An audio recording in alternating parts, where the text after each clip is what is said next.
Hollywood once promised glamour and glitter, but behind the curtain, whole reels were chopped, hidden, and quietly locked away.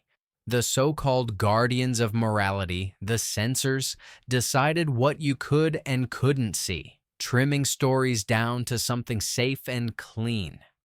But what if the real fireworks were happening in the footage you weren't allowed to watch? What if the sharpest, boldest scenes were deliberately buried?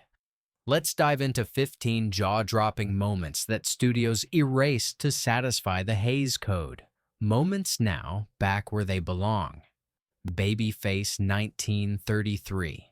Barbara Stanwyck wasn't just acting in Babyface. She was rewriting the rules of female ambition. Playing Lily Powers, a young woman clawing her way out of poverty, Stanwyck used charm and determination to climb the corporate ladder, one man at a time. The message? She wasn't waiting for society to hand her anything. She was going to take it. That storyline, paired with blunt dialogue about her strategy, rattled the censors. When the Hays office got a look, they panicked. They demanded rewrites, softer scenes, and even a new ending where Lily had to learn her lesson. The original negative was thought lost, leaving audiences with only a watered-down version where her ambition was muted and her independence punished. Then, in 2004, the Library of Congress stunned film fans by announcing they had found the uncut print. The restored version revealed just how daring Babyface really was. Instead of a morality tale, it was a blazing story of a woman pushing back against double standards. Modern viewers finally got to see Stanwyck's Lily exactly as she was written. Unapologetic, sharp, and unforgettable. Watching it now, you realize why the censors buried it. They weren't protecting audiences. They were protecting the system. Red-Headed Woman 1932. Jean Harlow had already earned the title Blonde Bombshell, but in Red-Headed Woman, she took things a step further. As Lil Andrews, she's not the sweet girl next door. She's bold, witty, and shamelessly determined to marry her boss, even if he already has a wife. Instead of bowing to convention, Lil bulldozes through it, turning polite society into her personal chessboard. The story came from a scandalous novel, and MGM leaned into the controversy. Audiences were thrilled, but state censorship boards weren't laughing. They banned the movie in multiple regions, claiming it glorified immorality. In truth, the bans only added fuel to the fire. Bootleg screenings made the film even more desirable, and Harlow's reputation as a fearless performer skyrocketed. When later restorations brought back trimmed dialogue and suggestive exchanges, critics re-evaluated the film. What had once been dismissed as a naughty comedy was now seen as a razor-sharp satire. Harlow's timing, her delivery, even the way she smirks at the camera, all of it feels decades ahead of its time. Watching Red-Headed Woman today, it's impossible not to laugh at the idea that anyone thought this would corrupt audiences. If anything, it showed a woman unafraid to play the game on her own terms. And that, more than anything else, was what scared the gatekeepers. The story of Temple Drake, 1933. When Paramount adapted William Faulkner's controversial novel Sanctuary, they knew it was risky. But no one expected just how much heat the story of Temple Drake would bring. Starring Miriam Hopkins as Temple, the film follows a privileged young woman who falls into the company of criminals and ends up spiraling into danger. The dark tone, the shadows, and the sheer intensity of Hopkins' performance left audiences shaken. Censors immediately pounced. They declared the movie unfit for general release, condemning its frank depiction of crime and corruption. The backlash was so strong that the movie essentially vanished from circulation. For decades, it became one of those whispered titles. People had heard about its infamy but couldn't actually see it. When restored, Temple Drake stunned modern viewers. Far from being crude or sensational, it played like an early noir, full of moral ambiguity and creeping dread. Hopkins delivers one of her best performances, showing both fragility and strength as her character fights to survive in a collapsing world. Historians now point to this movie as one of the sparks that convinced Hollywood to enforce the Hays Code with iron fists. In other words, Temple Drake wasn't just buried, it became the very reason for the crackdown. That alone makes its rediscovery a victory. The Sin of Nora Moran, 1933. At first glance, The Sin of Nora Moran looked like just another melodrama. But director Phil Goldstone had something else in mind. Using flashbacks within flashbacks, dreamlike images, and rapid-fire editing, he created a surreal experience that threw audiences off balance. The film told the story of Nora, a young woman facing execution for a crime she may not have committed, weaving together reality and illusion in a way that felt closer to European art cinema than to Hollywood formula. Censors didn't know what to make of it. Critics dismissed it as lurid and confusing, and the movie quietly disappeared for decades. For years, it was remembered, if at all, as an oddity from a minor studio. But when restored, something remarkable emerged. Modern film lovers saw Nora Moran not as cheap pulp, but as a daring experiment. Zita Johan's performance, shifting from defiance to despair in a single glance, suddenly felt ahead of its time. The film's blurred line between guilt and innocence, dream and reality, prefigured techniques that wouldn't become common until much later. Watching it now, you see why censors pushed it aside. It didn't give neat answers, and it didn't punish its heroine in a way that satisfied the rule book. Instead, it left audiences unsettled. That's not failure. That's art. Safe in Hell, 1931. Dorothy McHale wasn't a household name. But in Safe in Hell, she delivered a performance so raw that it rattled every censor who saw it. She plays Gilda, a woman on the run after a confrontation in New Orleans who escapes to a Caribbean island. Instead of finding safety, she discovers a hotel filled with crooks, opportunists, and predators circling like sharks. The atmosphere drips with menace. What made the film so explosive wasn't just the danger surrounding Gilda. It was the fact that she wasn't portrayed as pure or saintly. She was complicated, flawed, resourceful, and desperate to survive. That level of honesty about a woman's choices was dynamite in 1931. State censorship boards banned it, labeling it indecent. And for decades, it was nearly impossible to see outside of rare archives. When restored, Safe in Hell revealed itself as more than just pulp. It was a proto-noir, complete with smoky rooms, corrupt men, and a claustrophobic sense of doom. McHale's performance glows with resilience, making you root for her even as the walls close in. Watching it today, you realize that what terrified the censors wasn't the setting or the dialogue, it was the honesty. Gilda wasn't a symbol. She was a survivor, and that truth was far too real for 1930s Hollywood. Night Nurse, 1931. If you thought a movie about nursing in the early 1930s would be gentle, think again. Night Nurse shocked audiences by blending hospital melodrama with a biting critique of privilege and cruelty. Barbara Stanwyck stars as Laura, a trainee nurse who discovers children being deliberately neglected inside the mansion of a wealthy family. She quickly finds herself battling not only the cold indifference of her employers, but also a chauffeur played by a young Clark Gable, whose menacing presence raised the stakes. The boldness of Night Nurse wasn't just in its story of child neglect and greed, it was the way it stripped away illusions of the upper class. Wealthy homes weren't shown as symbols of stability and safety, but as cages of corruption. Censors hated it. They slashed prints, banned screenings in several states, and tried to frame it as unfit for respectable audiences. The irony?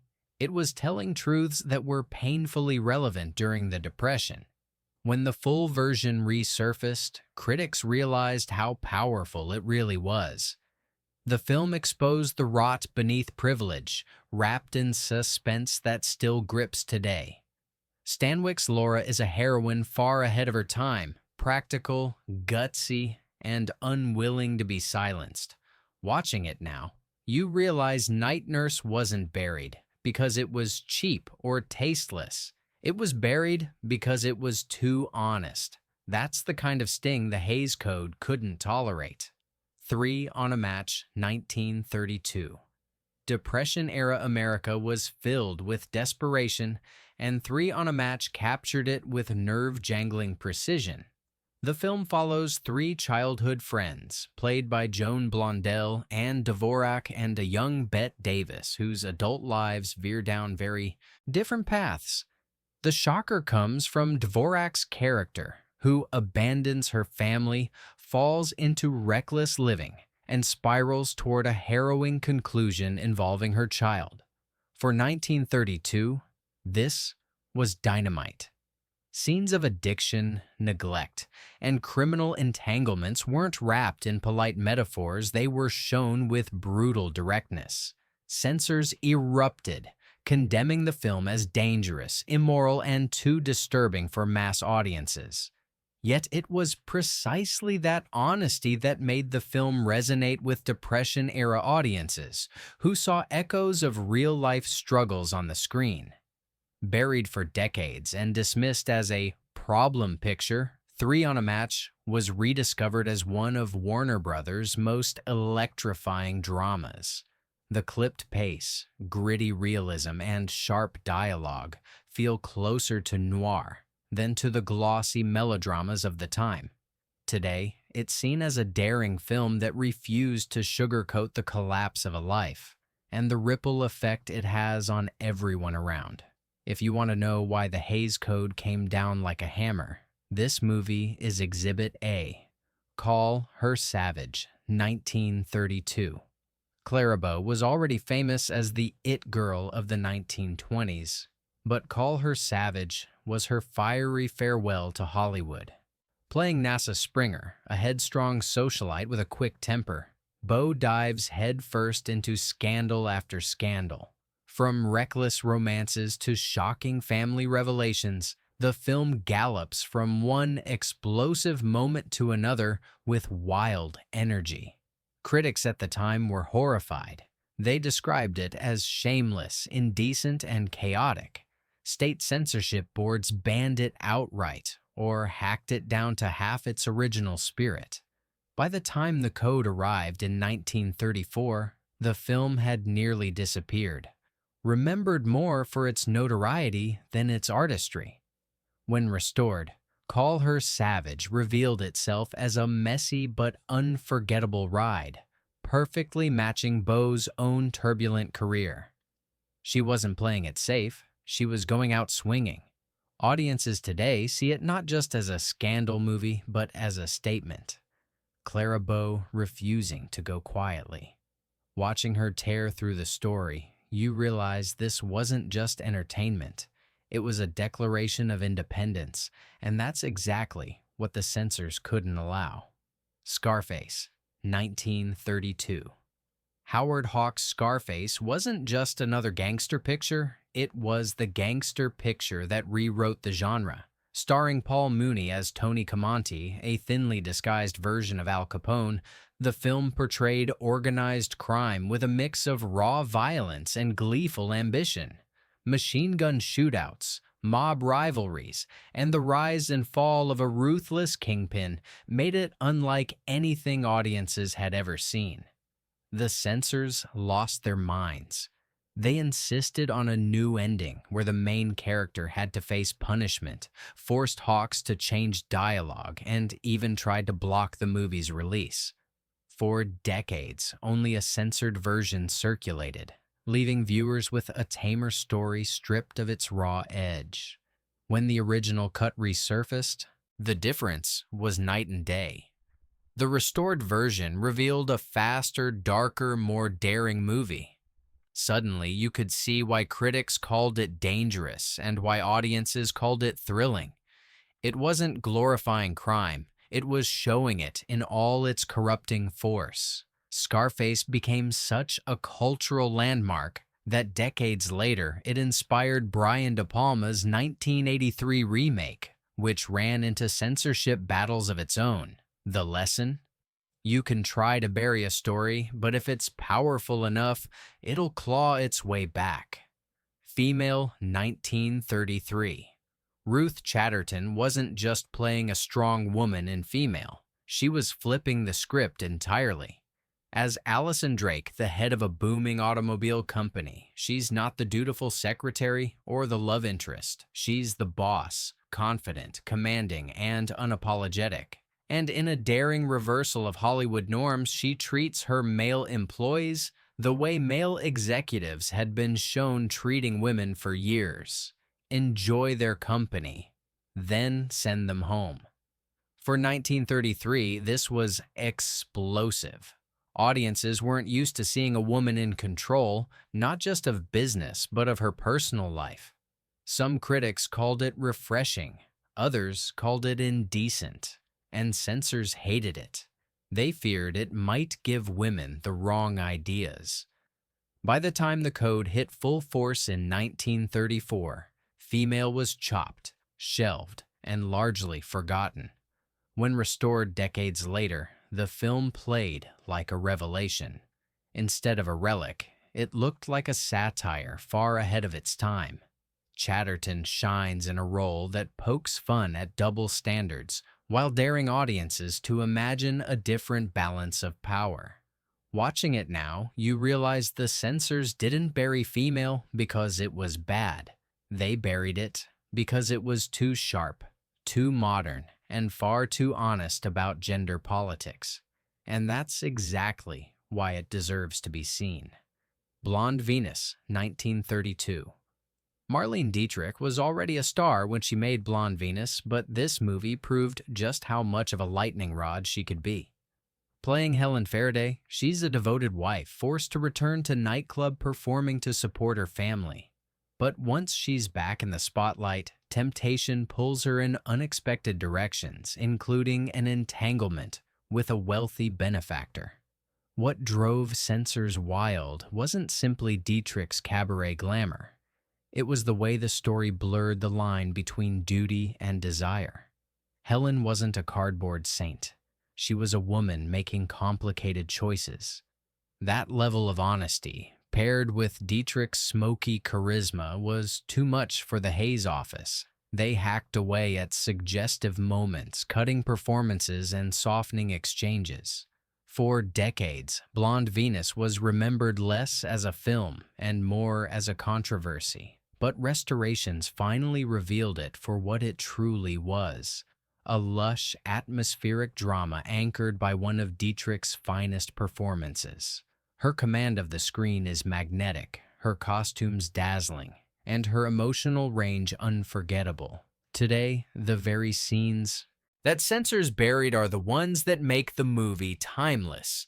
It wasn't too much for audiences, it was too much for the people afraid of change.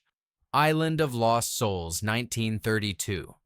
If you think horror films from the 1930s can't rattle modern viewers, watch Island of Lost Souls. Adapted from H.G. Wells' The Island of Dr. Moreau, it stars Charles Laughton as the twisted scientist experimenting on animals to create human-like hybrids. The result is a film dripping with dread, filled with haunting visuals and unsettling atmosphere. Audiences of the time weren't ready. Critics called it grotesque, and censorship boards across the globe, most famously in the UK, banned it outright. The imagery of half-human, half-animal creations and the ethical questions raised by unchecked science struck too close to home. For decades, it vanished into obscurity, whispered about as one of the most disturbing early talkies. When restored and re-released, the impact was undeniable. Suddenly, audiences saw not just a horror film, but a landmark in cinematic imagination. The themes of playing God, the loss of humanity, and the abuse of power feel as urgent now as they did then. And Lawton's performance, equal parts charming and chilling, remains one of the great portrayals of madness. What the censors feared is exactly what makes it a classic. Its ability to unsettle, disturb, and force you to think. Murders in the Zoo, 1933. How shocking could a 1933 film really be? If you've seen Murders in the Zoo, you already know the answer. The opening scene alone made jaws drop. A jealous husband taking out his rival in a way no one expected, staged right on screen. For audiences accustomed to glossy comedies and polite melodramas, it was like a bucket of ice water. The rest of the movie didn't let up. Lionel Atwill stars as the wealthy husband whose cruelty escalates, with exotic animals becoming part of his schemes. Tigers, snakes, cages. The movie turned the trappings of a zoo into a nightmare backdrop. Censors went into overdrive, condemning it as indecent and forcing it off screens almost as quickly as it appeared. For decades, its reputation survived only in rumors from those who swore they'd seen it. When restored versions surfaced, film lovers realized just how daring it really was. It wasn't just a pulp thriller, it was a chilling mix of suspense and creativity that pushed boundaries Hollywood wouldn't revisit for decades. Today, Murders in the Zoo stands as proof that pre-code filmmakers weren't timid. They were willing to gamble big, even if it meant being buried by censors. And that gamble paid off because we're still talking about it. Employees' Entrance 1933. If you want a glimpse of the American workplace at its most cutthroat, Employees' Entrance delivers it with both style and sting. Released in 1933, the film stars Warren William as Kurt Anderson, a department store manager who treats people like parts on an assembly line, useful until they wear out, then tossed aside without a second thought. One moment he's all charm, the next he's icy and ruthless, and that duality made him far more unsettling than a cartoon villain. Anderson wasn't fantasy. He was the kind of boss audiences recognized from real life, and that familiarity made the story hit dangerously close to home. Censors hated it. They declared the movie indecent, chopped scenes to soften its bite, and in some regions banned it entirely. When the Hays Code came into full swing a year later, Employees' Entrance was buried, dismissed as too harsh for proper viewers. But decades later, restorations brought it back in its full form. Suddenly, people saw it for what it really was. Not a soapy melodrama, but a sharp critique of capitalism at its most heartless. Watching it now, you can't miss the parallels to today's workplace stories. Williams' cold grin and relentless manipulation still feel chillingly modern. Employees' Entrance wasn't forgotten because it failed. It was hidden because it told truths the establishment didn't want audiences to hear, and that's exactly why it still matters. Red Dust, 1932. Clark Gable and Jean Harlow had a spark that practically set the screen ablaze, and nowhere is it clearer than in Red Dust, 1932. The film is set on a rubber plantation in Indochina, where life is hot, sticky, and full of tension. Gable plays the rugged overseer, tough as nails and sharp-tongued, while Harlow storms in as a brash visitor who upends everything with her humor, boldness, and magnetic energy. Their back-and-forth banter and playful digs made audiences laugh, but their fiery chemistry also gave the story its edge. The problem? The censors didn't like it. They swooped in quickly, softening passionate moments, clipping lines, and toning down the very scenes that made the movie unforgettable. For decades, audiences only saw this watered-down version, one where the romance felt lighter, the energy flatter, and the raw electricity between Gable and Harlow dulled. But when restorations surfaced decades later, viewers finally got to see what 1932 audiences had gasped at. Suddenly, the wit, the flirtation, and the daring tone came roaring back. Red Dust wasn't just a jungle romance. It was a bold showcase of how far pre-code Hollywood was willing to push, testing the limits of what a story could show. Today, it feels less like a dusty relic and more like a time capsule, proving that powerful performances and risky storytelling can outlast even the strictest censorship. So, there you have it. 15 scenes that the studios buried to keep the censors happy, scenes that carried too much spark, too much honesty, or too much imagination for the rulebook. But history has a funny way of fighting back. Restored reels, rediscovered cuts, and fearless performances remind us that truth in storytelling can't stay hidden forever. Which of these forbidden classics would you watch first?